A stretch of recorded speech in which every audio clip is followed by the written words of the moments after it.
Guys, make sure to stay until the end. One common mistake, if you make that mistake, guys, we'll talk about what it is. It can actually cost you thousands of dollars in repairs. Stay with us, we'll explain what it is.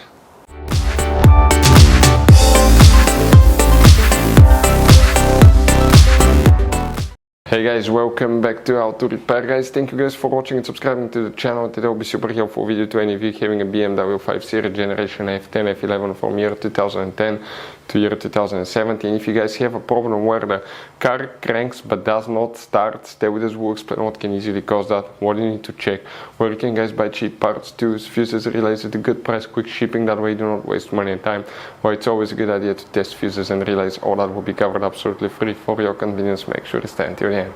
Before we start, let us tell you a little bit about us, guys. Every single car we get here at the garage, we try to make at least 200 to 300 free repair videos, guys. We take them completely apart, we show you how to do almost anything. Transmissions, engines, bodywork, codes, fuses. Why we do that? Because our mission at the shop is to save you guys as much money as we can. All we need in return, please subscribe to the channel, like the video, that way we can keep making these free videos. Now, guys, we took pictures of every fuse box in that BMW, okay? Every fuse box, so we can clearly, guys, show you where everything is located, so you can clearly see the fuses, because otherwise they're hidden in places where practically we cannot get the camera. So we're going to show you one by one, okay? We have video about every single fuse, every single relay. So let's say you're in the middle of nowhere, you need to, guys, okay, find where the fuel pump fuse is located. All you have to do, watch our video. It will take you probably, guys, less than 2 minutes, replace that fuse and you're back on the road. Otherwise you'll be stuck in the middle of nowhere, guys. We make those videos for your convenience. Now, we'll make video for every single fuse and every single relay, guys, and we have more than 14,000 free repair videos on our YouTube channel. Check it out, they can save you thousands of dollars in future repairs. What can easily cause your BMW to crank and not start? We'll explain that on that BMW here, guys. First, we need to check multiple fuses, because it could be super simple fix. Check these fuses first. We'll probably say we'll explain about more than 15 fuses that will include immobilizer, ignition, coils, injectors, guys, computer fuses, transmission, ABS modules.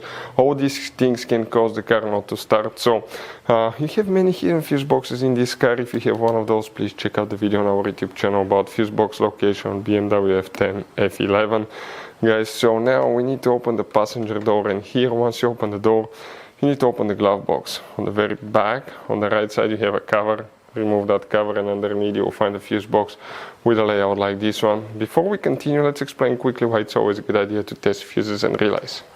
So let us tell you guys why it's super important to test fuses and relays. Fuses, guys, sometimes are really hard to know if they're burnt or not. For instance, I'm going to pull one fuse here, okay, and sometimes you cannot clearly see if they're good, they're bad. And let's say you think you have a good fuse, you put it back in, and you end up having problems again, and you spend time, money, you buy parts, diagnostics, you pay for services that you don't need, guys. You practically wasted your money. So all you have to do, check your fuses, that way you don't waste money, guys. So always test your fuses, even if you think it's good. Always test it. It even happened to us, guys, okay? And we work on cars all the time. Another thing, always test your relays. They're a little bit harder to test, but if you want to see, guys, how to test fuse relays, we will put a link in the description of the video below. But we've seen so many customers that think that they have a good fuse, they put it back in, they waste their money on parts and diagnostic that they practically, guys, do not need. So check out the link in the description of the video below, how to test the fuse and how to test the relay as well.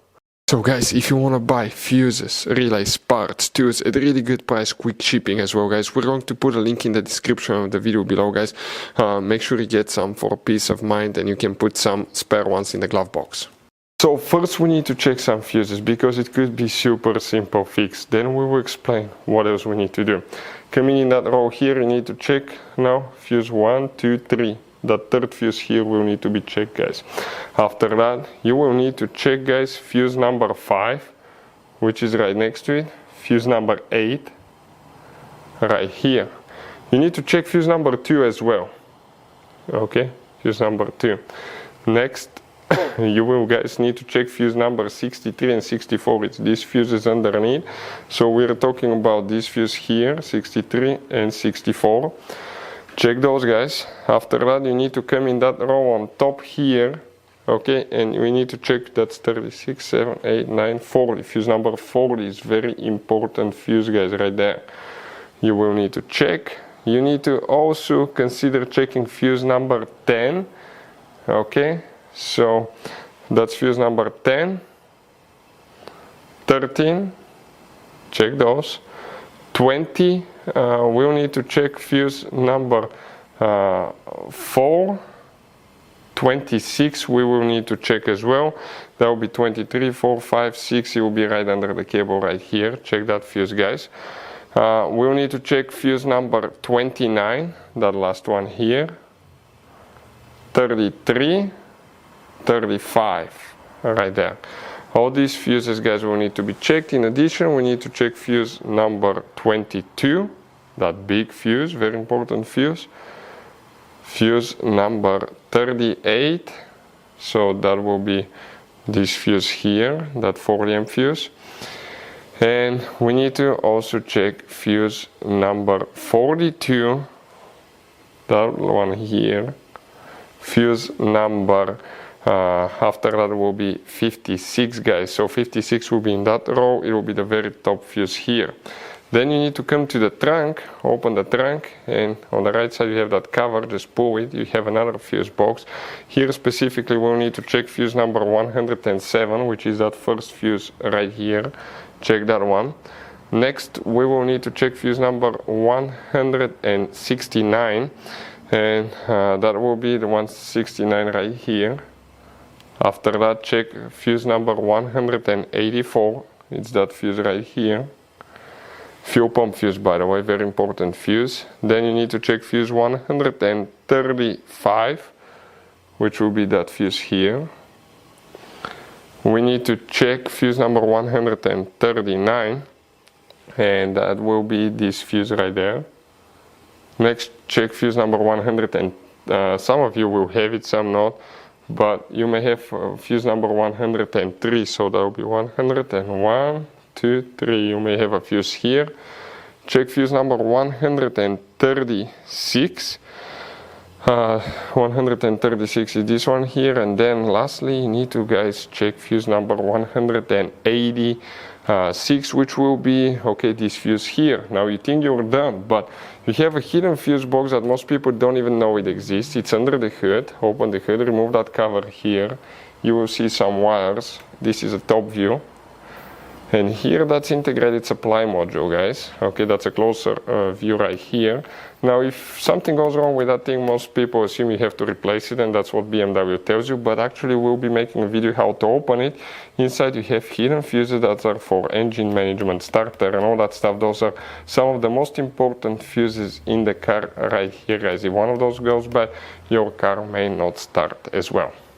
So, if your BMW cranks but does not start, other things to consider could be a bad fuel pump, guys. We see that happen quite often as well. You most likely have two fuel pumps, okay?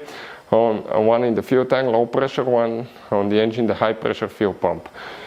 You need to check the ground wires for injectors and ignition coils, okay? You need to, if you have spark, compression, if the computer works fine, if you have fuel, it should start, guys. So check you have fuel, check that you have spark, okay, and of course it could be many things that can cause it, and check mechanically that the engine is good. You have compression, that it didn't skip timing or the timing chain didn't jump, because some cars are prone to do that. But those are some of the most common things that we'll check here at the garage. So you guys have all kinds of different fuses, relays, okay, in that car. So what we recommend, guys, okay, buy some spare fuses, relays, put them in the glove box for a peace of mind. One time we needed a replacement, we couldn't get one, okay, and we were stuck in the middle of nowhere. So always keep some spare fuses and relays in your glove box, guys. That way you don't end up being stuck in the middle of nowhere like it happened to us. Hopefully the video was helpful, guys. Thank you for watching, and see you next time.